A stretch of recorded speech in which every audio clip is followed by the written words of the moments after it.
For the next few years, certain retirees have access to a powerful new opportunity. It's called the Senior Bonus Deduction, and it could reshape how you approach Roth conversions, Social Security taxation, and even how you think about income in retirement. But here's the catch: it's only available for a limited time. So, in this video, we're going to do a full breakdown of what the Senior Bonus Deduction is, who qualifies, and more importantly, how to use it inside of your retirement plan. Now, first off, let's take a look at a before and after for a married couple who is 65 or older.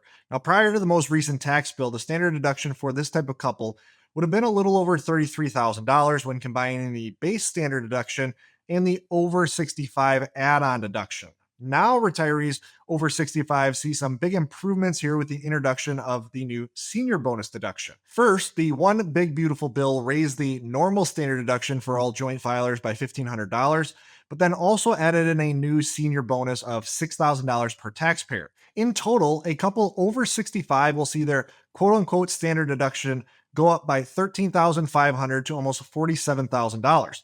But there is more to this senior bonus than it first seems. So let's take a look at some specifics around this deduction. First, each taxpayer is eligible for this deduction if they are 65 or older by the end of the year. I have three examples listed to hopefully help round out some understanding of who is eligible. Let's say right now you are a single filer and are 64, but turning 65 on December 6th. It doesn't matter how long you are 65 in a given year. If you turn 65 by the end of the year, you will earn the full $6,000 deduction. Example two, say you are in a marriage where one of you is older than 65, but the other is younger. In this case, you are eligible for just one of these bonus deductions because only one person qualifies. Then example three, if both are older than 65, you qualify for double the deduction, a total of $12,000. Second, and this is a big one that most people miss, the senior bonus deduction is what's called an above the line deduction. That means that you don't need to take the standard deduction in order to qualify for it. You can itemize your deductions and still get the full benefit of that bonus. Why is this important? Well, with the increase in the state and local tax deduction caps, SALT, more retirees, especially those in higher tax states like New York, California, or Minnesota, might find that itemizing actually makes sense again. For a married couple over 65, the base standard deduction is now $34,700. If your itemized deductions like state income tax, property tax, mortgage interest, medical expenses exceed that number, itemizing can reduce your taxable income even further. So here's the key. You still get the $6,000 or $12,000 senior bonus on top of what you itemized, depending on how many spouses qualify. This is a big deal. Here's another big deal. This current bonus is only temporary and available for 4 years as the law stands today, 2025 through 2028. This is important for a couple of reasons. Number one, unfortunately, for some of you watching this, especially if you're 60 or younger, you may never see a benefit from this bonus deduction. Some of you may also only see a partial benefit. But anytime that we have a tax relief that is temporary, it means that we really want to make sure we are using this relief to our full advantage because it won't always be here. As we've been working this new deduction into tax plans, we've noticed that it can change plans in a fairly meaningful way, but we'll discuss that here in a little bit. Then the final thing that you need to be aware of is that this deduction phases out on a gradual basis. For single filers, if your adjusted gross income is less than $75,000, you will receive the full $6,000 deduction. But between $75,000 and $175,000, you only receive part of that deduction. For every dollar you show over $75,000, the deduction phases out at a 6% rate. The same is true for a married filer, except they get double the space before the phase out begins. Here it starts at $150,000 for AGI. However, the rate of reduction is 6% per taxpayer. So they have the same $100,000 worth of income room before the full deduction phases out, because for a married couple, it phases out at a 12% rate because each taxpayer receives that 6% reduction. Let's take a look at what this means when we dive into a tax graph for a very basic, simplified scenario. Let's say you are someone who is just living off of their traditional IRA right now with no taxable account and no Social Security. We can easily see what the tax cost of this phase out means for someone in this position. The $150,000 mark, they start to see this gradual phase out. Now remember, for a married couple, they will see a phase out at a 12% rate. At this point, they would be in the 22% bracket, and their marginal rate when phasing out this deduction would be 24.64%, 12% higher than it was before. This turns into 26.8% during the small space in the 24% bracket. It's worth noting that if you're single or only one spouse is eligible for this deduction, then the marginal rate add on would be half of what we are showing here because only one taxpayer is experiencing that phase out. Now, what does this mean for tax planning purposes? Most retirees will want to use the phase out limit as effectively a ceiling for Roth conversions or filling up their income. For instance, if your tax situation is in a great place, meaning you don't have really large IRAs that will cause RMD problems down the road, you will want to try to take full advantage of this full deduction. If you need $170,000 worth of income, it would likely make sense to take the first $150,000 from traditional IRAs and fill in the remaining income need from Roth. Remember, this deduction is only temporary, so taking from a Roth for a stretch to avoid this phase out makes a lot of sense for most retirees. However, if you're someone that is in the middle of an aggressive Roth conversion strategy, say you're maxing out the 24% bracket, and these conversions are incredibly important to minimizing future RMDs. The good news is this phase out isn't prohibitively costly. For someone in this situation, it will likely still make sense to continue with the Roth conversion strategy that you originally set in place and convert through that phase out zone. Now, let's take a look at a little bit more complex and what I would argue is probably a more realistic tax picture for many families using this deduction, because most families aren't just pulling everything from their traditional IRAs. Let's say you've already filed for Social Security a total of $55,000 in benefits in this scenario, and you also have $20,000 in dividends or long-term gains. Here's what the tax picture will look like in this more complex scenario. First, you'll notice that the Social Security income and dividends really start to change this tax graph because of something called the Social Security tax torpedo, which is shown in purple, and the capital gain bump zone, which is shown in red. Here we see that the add-on rate from the phase out really changes the marginal rate a taxpayer is paying. Now, why is this the case? Because that phase out raises the marginal rate by 12%, as we've already discussed, because both people within this couple are over 65. As you can see from this graph, this phase out now leads to a couple paying a 30% marginal rate for a short period of time. However, the same planning logic I just gave still applies. Many couples will want to use this type of tax graph, obviously personalized to their situation, and try to peg their income below not only the phase out range, but also the bump zone shown in red here. However, as I've harped on in past videos, understanding the marginal rate that you pay at each level of income isn't exactly intuitive just from looking at normal tax tables.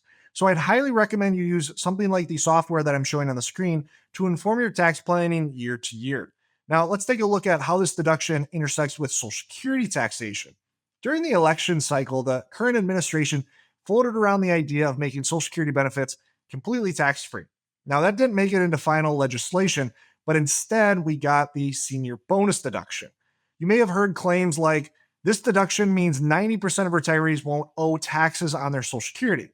That sounds great, but it's not exactly accurate, or at least the data doesn't necessarily back this up. First, it's important to know that about half of Social Security recipients already don't pay taxes on their benefits. What the Senior Bonus Deduction does is expand the number of people who stay under that taxation threshold by giving them an extra $6,000 to $12,000 of sheltered income, depending on filing status and age. So yes, it reduces how many retirees will owe tax on Social Security, but I haven't seen any credible data that supports the idea that 90% are now fully exempt. It's a helpful shift, but not a tax revolution. However, we've talked a lot on this channel about something called the Social Security tax torpedo. This is a tax trap that is created based on how Social Security is taxed and ends up raising your marginal rate substantially. Here's a tax graph that shows what someone's marginal rate would be under the old tax law. This single filer has $32,000 of Social Security benefits, and the tax torpedo effect is shown in purple here. You'll notice that rather than paying a 10, 12, and 22% marginal rate, the Social Security tax torpedo lifts these rates to 18.5%, 22.2%, and 40.7%. Now, seeing tax spikes this high no doubt creates some more difficult planning for retirees. But now let's take a look at how this senior bonus deduction changes this specific tax hurdle. What you'll notice here is that we're still seeing the 10 and 12% brackets transformed as we showed before. But because taxpayers are seeing $6,000 to $12,000 more in deductions, you will see in most tax plans that the large tax spike from the torpedo into the 22% bracket is completely eliminated for a few years while the senior bonus deduction is still in effect.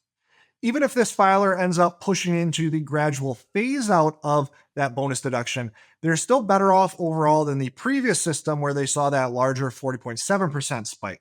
Then a lot of retirees in this age range will want to know how this new senior bonus deduction affects Medicare's IRMAA. For those not familiar with IRMAA, if you show too much income, you will be subject to higher Medicare costs.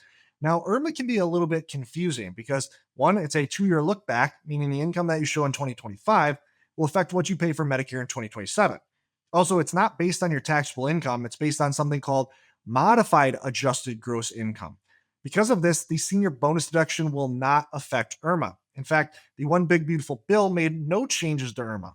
And then finally, I want to spend some time giving some commentary on the state of Roth conversions with the passing of the One Big Beautiful Bill. Since its passing, I've noticed a lot of financial advisor videos talking about how Roth conversions are no longer valid and have lost their muster. Well, what could be the reason Roth conversions are quote unquote dead now? Many are pointing to the fact that tax rates are staying flat versus reverting back to the old brackets. Some are pointing to this new senior bonus deduction. For many, this can be quite confusing, but also frustrating, as much of the rhetoric in this space over the last couple of years has been around how important Roth conversions are. Now you might be hearing there's no need for them for most people. The best thing you can do as a retiree is block out a lot of this noise. This comes from advisors who, frankly, didn't have a great grasp on conversions before and still don't today. Here's the state of Roth conversions. They're still completely valid, but the tax rate arbitrage that appeared to be here before is no longer there. For instance, if you are currently in the 22% bracket and we're going to find yourself in the 25% bracket later, basically the same bracket, then Roth converting now at 22% to avoid 25% made a lot of sense. Well, you can no longer use this type of tax rate arbitrage. However, certain retirees are still in a position where, due to things like RMDs, they might find themselves currently in the 12 or 22% bracket, but later will be pushed into IRMAA zones and even the 24 or 32% brackets. Roth conversions are still completely valid for these retirees. There are still retirees who have the ability to keep their income low in their 60s by living off their taxable account and then opening up space for cheap Roth conversions. Strategic Roth conversions are still completely valid for retirees who will face tax traps like the Social Security tax torpedo or capital gain bump zones. Roth conversions are still powerful planning opportunities. They just might not be as obvious as they were before. Then the senior bonus deduction doesn't negatively affect conversions. If anything, it opened up a wider window for those 65 or older. Because remember, this deduction is temporary right now. So using an extra deduction to your advantage with things like a Roth conversion now actually benefits these conversion strategies, not takes away from them. Now, hopefully this video helped increase your understanding around the senior bonus deduction and also how to integrate it into your plan. Thank you so much for watching this video. If you liked it and want more content on how you can improve your retirement plan, click the subscribe button down below. Always remember, you don't need more money, you need a better plan. I look forward to seeing you in the next video.